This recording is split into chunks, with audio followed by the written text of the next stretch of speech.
is the running back position turned into the least desirable position in professional sports? And then part 2 of that question is, are we headed towards a National Football League that's practically all passing? Are we headed towards no more pounding and grounding and up the middle and gain 2 yards? Oh, now it's 2nd and 8. Are we going to be an all Well, you got to think passing about the kids, right? I believe the children are our future. Teach them well and let them lead the way. That's right. You should write that down. You like that? Yeah. They are. They see what's going on. They're fans. They're living it. You know, when you take it back on a Tuesday, you were so involved in sports when you were a little kid. You knew all the stats. You knew all the players. You knew all the numbers. You knew all the positions. They're looking at this and they're thinking to themselves, who's getting all the glory? Who's getting all the payday? It's the QB and the receiver. People bought the running back like when we were kids. People bought adjustable rims so they could slam like Michael Jordan. They're heaving up 3-pointers because they want to be Steph Curry. Exactly. They're standing on their lawn with the sidewalk, tiptoeing, trying to make a catch like they're Justin Jefferson. The way kids at a playground are heaving up threes because they see Steph Curry do it and they see an all-3 NBA league is what kids are witnessing now in the NFL, saying, running backs aren't getting respect. They weren't getting paid what they were deserved. They're getting hurt. It's the world's most dangerous job after Alaskan crab fishermen. I think it was Alaskan crab fishermen, people that work on high power lines. So these kids are going to be like, and then running backs. Elite athletes of the future, and now, but I'm saying especially in the future, are saying, well, how about not to that, and I'll be a receiver getting all the glory, getting all the money, and not risking the injuries that running backs are risking. We're going to be an all-passing league in the future if we continue down this path and continue treating running backs the way we've treated them in not we, like we're part of it, but the owners, the way they've been treating them. I did nothing. Yeah, I did nothing at all. Think about it. Why have we seen so many young, amazing black athletes not choose baseball? Because baseball decided that, hey, the path to success and millions requires like drafting, minor league ball, kicking around in years Double-A, on the bus, years on a bus, and cheap hotels, to the point where a lot of young black kids were saying, well, NBA and NFL, forget baseball. It's sexier, and it's also very cultural, too. And there's a path to success that's more visually in front of them. Well, there's more to it for the sake of conversation. Yeah. NBA, as much of baseball fans as we are, NBA and NFL a little more sexy. More relevant, but also a path to success. It's not the most foolproof analogy, but you're going to start to see kids say, well, I want to be a professional athlete and make millions, but I don't want to get all banged up and tear my leg off practically. So what are kids going to say? Well, I want to be the starting wide receiver in high school. I want to be the quarterback. I want to be the edge rusher. They're seeing Nick Bosa and Micah Parsons and guys like Jones on the Chiefs getting paid way more than the running back. And the running back was your sexy Barry Sanders, Emmitt Smith, Jim Brown, LaDainian Tomlinson, Adrian Peterson. That's the game of yesteryear. Of course, it's the point. You're right. At the same time, it's a double-edged sword because you can't say, well, the position's irrelevant, because it's not. Because in order for the receivers to be open, right, and to have a complete game, you also need that running game to open up the field. You need the threat of a great run game, you're right, to open up the field in the pass game. In fact, Josh Allen had a great week, too. What did a lot of people credit it to? Danny, you and I were talking about this. James Cook. Yeah, almost 130 yards on the ground, and that's why Josh Allen was able to take a breath and not be as reckless as he was in week 1. It's obvious. What do you see? If he didn't run for 123 yards and keep that threat alive, receivers wouldn't be open for Josh Allen. So you still need it, but you also need to respect it, because there's no kids willing to play that position, especially after seeing that last night, wanting to sign up and not get the glory and not get the payday. So you have to figure they have to pay them what they're worth, but for shorter amount of years, I guess. That would be fair for everybody. Hey, we're going to pay you what you're valued at because it's a dangerous, high-risk job. We just can't give you the years that a receiver gets, but you're going to get that money in 3 to 5 years. That's how you balance it out, because it's a high-risk position. There's so many layers to this conversation. And well, the main question is, are we heading toward an all-passing league? Yeah. Or primarily passing league? Because you still need that running back threat. as you said, the proof was in the pudding that they were serving up in Buffalo. Josh Allen looked dominant because you're right. The threat of a run game opens up the pass game, and vice versa. You can't have one without the other. You've seen a team establish no run game, and their quarterback is under duress the whole time because the defense knows, like, you guys are one-dimensional now. We're shutting down the run. But same in basketball. When you got to open up the court. When you need both. It makes me think of Derek Zoolander. I mean, much like the Roman Empire, I think about Derek Zoolander a few times a week.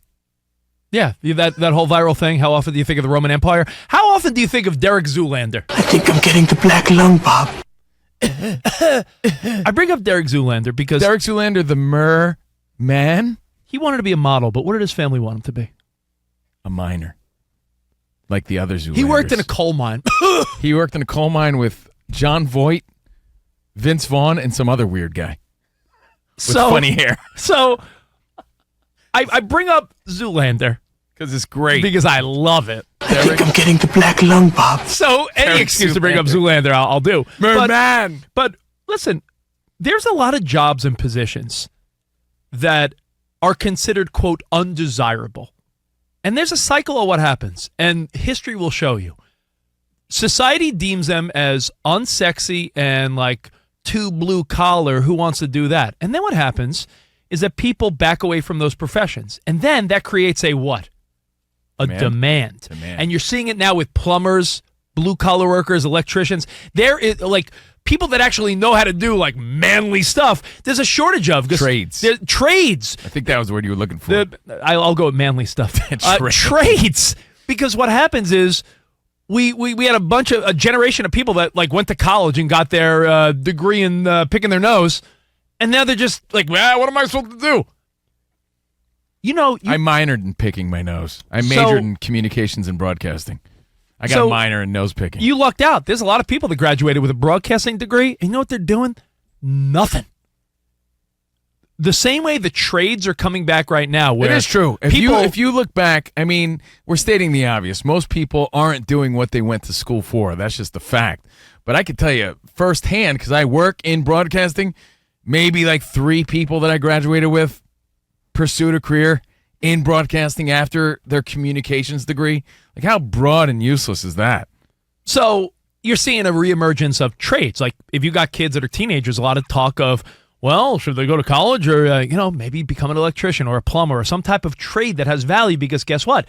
There's not a lot of people doing it. I think you're going to see with the running back position, not a lot of people. There's going to be a lot of people saying, like, F that. I don't want to be a running back. And then eventually teams will say, well, listen, primo top-tier running backs are not around. So the few that do stick with that path will get paid eventually. You know what they have to do? A little Henry Hill Goodfellas action. F you, pay me.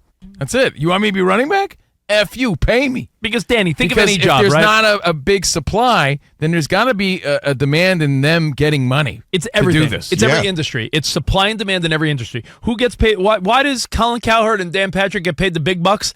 Because they have the most listeners and they're on in the most places and advertisers want to pay. Everything is an equation and it goes back to money, right? So running backs want to get paid. They'll get paid eventually. You know when? When no one wants to be a running back anymore and the few people are like, I'll still do it. Yeah, but you know what? I'll work in the coal mine. It's a slippery scope. And again, you're spending owner's money, Rich. It's easy to spend owner's money when it's not yours. But I do see the side of the running back. We got to take the side of the smaller fish in this story, not the owners, right? No.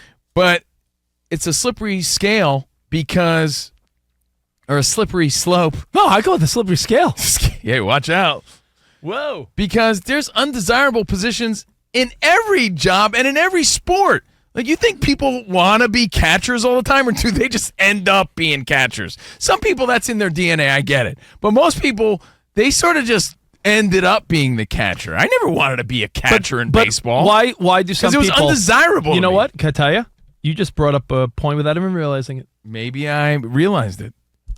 Sometimes choosing the undesirable, you know that if you're okay with it, that's where your payday comes. That also secures you because you know no one else really wants that. Yeah. Do you know the guy that washes windows on a 100-story skyscraper? That's probably scary, but a guy He has with no fear, security. a guy with no fear is like, I'll do it. It pays that. I saw something where guys that climb the George Washington Bridge in New York to do repairs make a couple $100,000 a year, and they don't work a ton. It's like, but who wants to climb the George Washington Bridge in New York? Because it's usually, not all the time, guys. Usually, the higher the risk, the higher the reward, the more money you get. Which is why it doesn't make sense that running backs are getting paid less than receivers when they're the ones taking all the risk in a game that's designed for the receivers to get the glory, but they only get the glory if running backs are posing a threat. So it's unfair to the running back. Reminds me of that time in high school marching band. Even though I played the trumpet, one year we had a musical arrangement that required more tuba. Oh, boy. So they plucked me out of the trumpet line to go play tuba No one to wants round to out carry the the tuba. tuba. No one wants to carry the tuba. But you know what? Spock got an A. But I got and he got an props. A, and I was like the star of marching band that year because See? no one else wanted to join the tuba line. It's like Derek Zoolander. It's like Spock Sad. playing the tuba. Yeah, but would they pay you? I'm getting the black lung, Bob. Would they pay you in meatballs? Yeah. You know what I mean? And he got some chicks, too. Some tuba chicks. Yeah, Good you know what? groupies. Chicks don't pay the bills. Usually tuba chicks aren't the most desirable. So hey, He got a trombone chick. So your thoughts on the running back position? I'll pose the question. It's a two-part doozy. Yeah, the two-part doozy. Has the running back position just become completely undesirable to a young kid on his football come-up? And are we headed towards an all-passing league in the NFL? And if you want to throw in some economics, let's talk about it. Supply and demand. Like we said, certain blue-collar jobs, no one wants to do them. You know who gets paid a lot? The few people that do.